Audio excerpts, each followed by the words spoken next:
নামাজি হুজুরির অন্যতম মাধ্যম হচ্ছে নিজের রিপুকে দমন করা। আর নিজের রিপুকে দমন করতে হলে অবশ্যই অবশ্যই আপনাকে তওবা পড়তে হবে।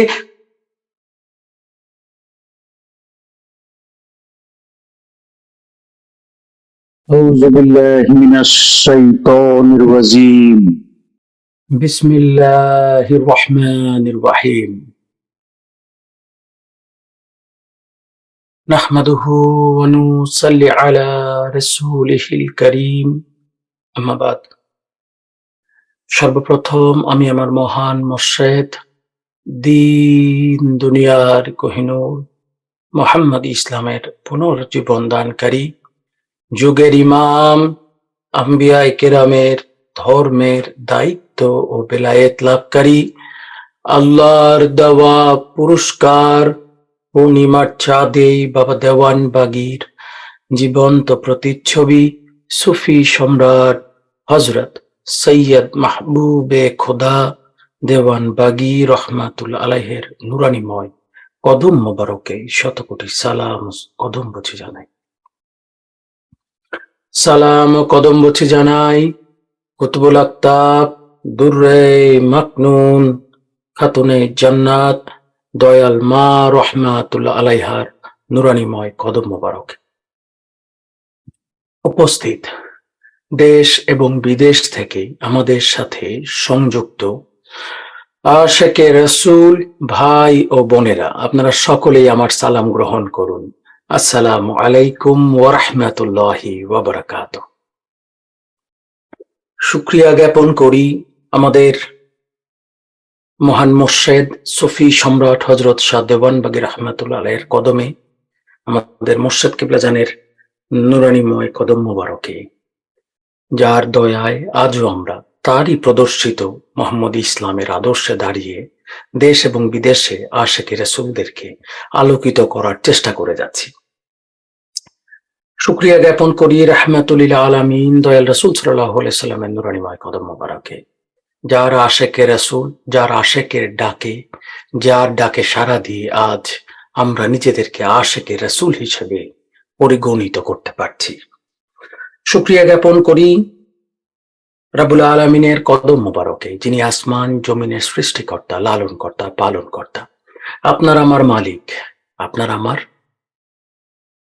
ইবাদতের কিবলা, তার কদম মোবারকে, যিনি আমাদেরকে সৃষ্টি না করলে আজকে তার গুণগান, তার আনুগত্য করার, তার গোলামি করার সুযোগ পেতাম না। ধন্যবাদ এবং কৃতজ্ঞতা জানাই যাদের কারণে আজ মোহাম্মদ ইসলাম সারা বিশ্বে আলোকিত, এই আপনারা আশিকে রাসূলদের।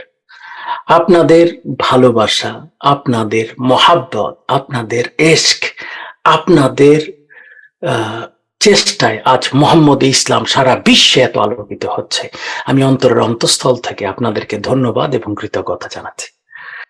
আজকের আলোচনার বিষয়বস্তু নিয়ে যেই বিষয়ে তিনি আলোচনা করেছেন তা হচ্ছে নামাজে হুজুরি।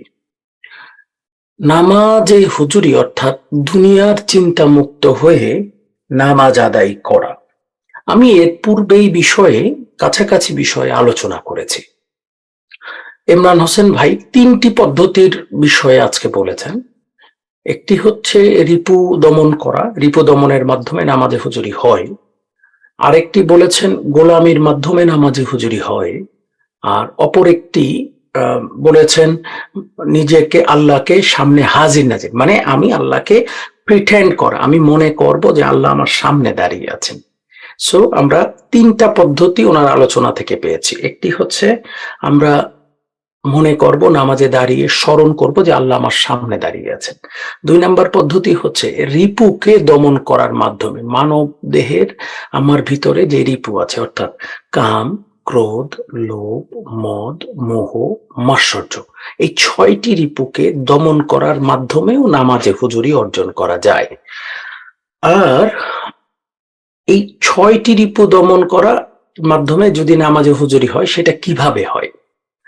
আমরা যখন এই রিপুগুলোকে দমন করি, মানব দেহের মধ্যে এই রিপুগুলো আছে বিধায় মানব দেহ পাপ করে। আমরা বলি না আমাদের ছোট ছোট বাচ্চারা ফেরেশতা, কেন বলি ফেরেশতা? কারণ তাদের মধ্যে এই রিপুগুলো তখনও গ্রো করে নাই।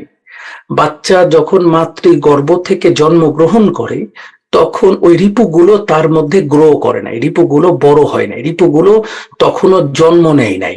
শুধু আল্লাহময় সত্তাটা, অর্থাৎ তার মধ্যে আল্লাহর যে নুরানিময় সত্তা, সেই সত্তাটার জন্ম আছে, সে তখনও পাপ শেখে নাই। কিন্তু বাচ্চা যখন আস্তে আস্তে বড় হইতে থাকে, আমরাই তাকে পাপ শেখাই। আমি দুঃখিত, কিছু মনে করবেন না।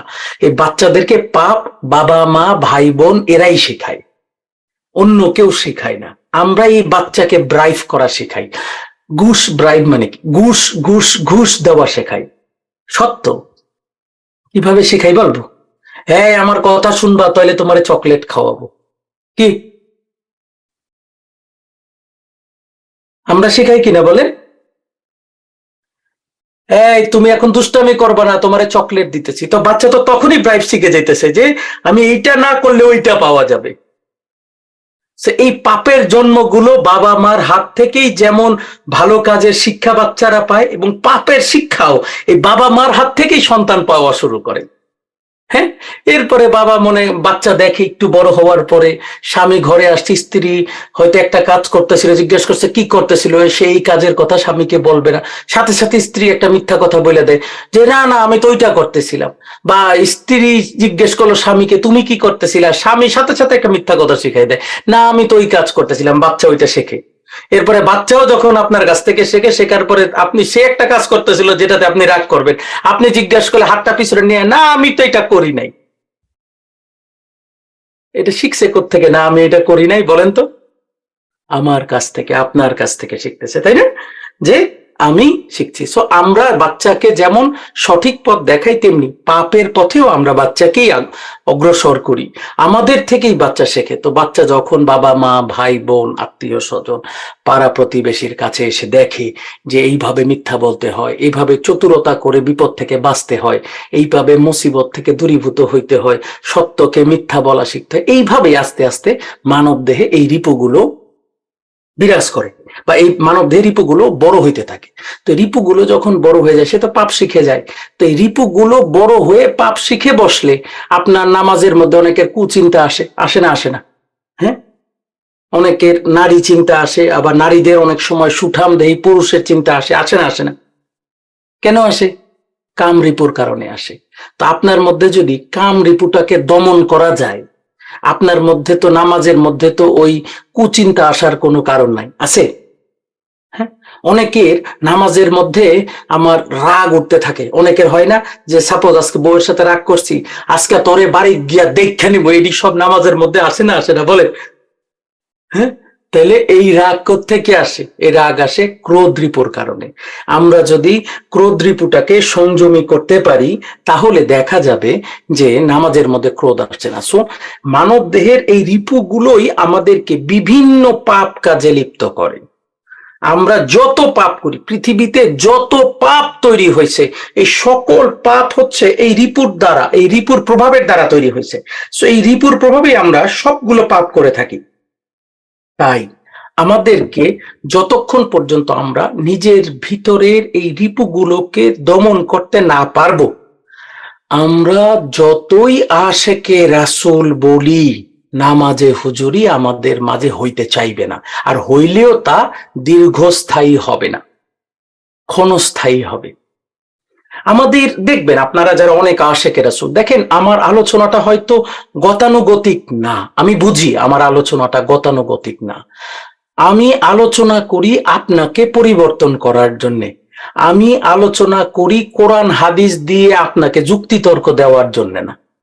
কোরআন হাদিস দিয়ে যুক্তিতর্ক দিবেন আমাদের আলেম ওলামাগণ, আর আমি আলোচনা করব আপনাকে পথ দেখানোর জন্য, যেই পথে চললে আপনি আল্লাহকে পাবেন।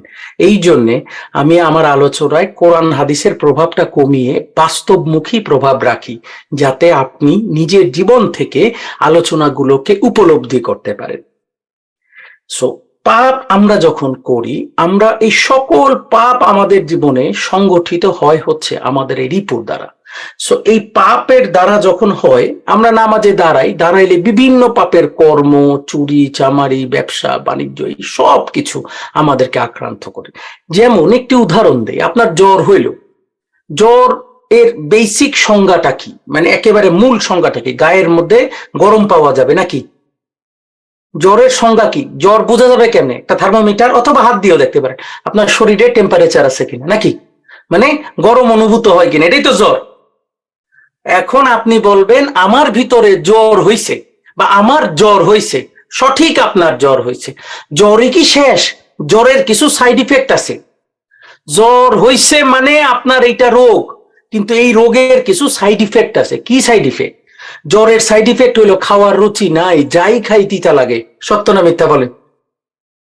হ্যাঁ, জ্বরের সাইড ইফেক্ট হইলো একটু আগে 100 মাইল গতিতে দৌড়াইছি, এখন আর দৌড়াইতে পারি না গো, একটু বিছানায় শুয়ে থাকি, শরীরটা মেজমেজ করতেছে। সত্য কিনা বলেন? হ্যাঁ, এই যে আমার মুখে তিতা লাগতেছে, শরীর মেজমেজ করতেছে, কারো মাথা ব্যথা করতেছে, দিজ আর সাইড ইফেক্ট। এটা হচ্ছে জ্বরের সাইড ইফেক্ট। আপনার জ্বরের এই জিনিসগুলো সাইড ইফেক্ট। ঠিক তেমনি ভাবে পাপেরও কিছু সাইড ইফেক্ট আসছে। পাপের সাইড ইফেক্ট আছে। আপনি শুধু কামরিপুর জন্য নারীর কল্পনা করেন, এইটা পাপ নয়। কামরিপুর কারণে নারী বা পুরুষের কল্পনা করতে করতে এক সময় এই প্রভাবে, এই কামরিপুর প্রভাবে আপনার অন্তরটা এত বেশি কুলসিত হয়ে যায় যে তখন আর কামরিপুর দরকার হয় না, আপনার অন্তরেই অটোমেটিক নারীর কল্পনাগুলো আসতে থাকে। These are side effect. ক্রোধরিপুর কারণে আপনি রাগ করেন, আপনি নিজের রাগকে সামাল দিতে পারেন না। রাগ হইলে আপনি নিজেকে কন্ট্রোল করতে পারেন না। এই ক্রোধ রিপু প্রথমে সূচনা করে, কিন্তু এক সময় আপনি আস্তে আস্তে এইটার প্রভাবে এমন একটা অবস্থা হয়ে যায় যে আপনি ক্রোধ রিপুর কি বলে যে এইটার প্রভাবে এমন একটা অবস্থা হয়ে যায় যে আপনি সারা জীবন ক্রোধের ব্যক্তি হয়ে যান।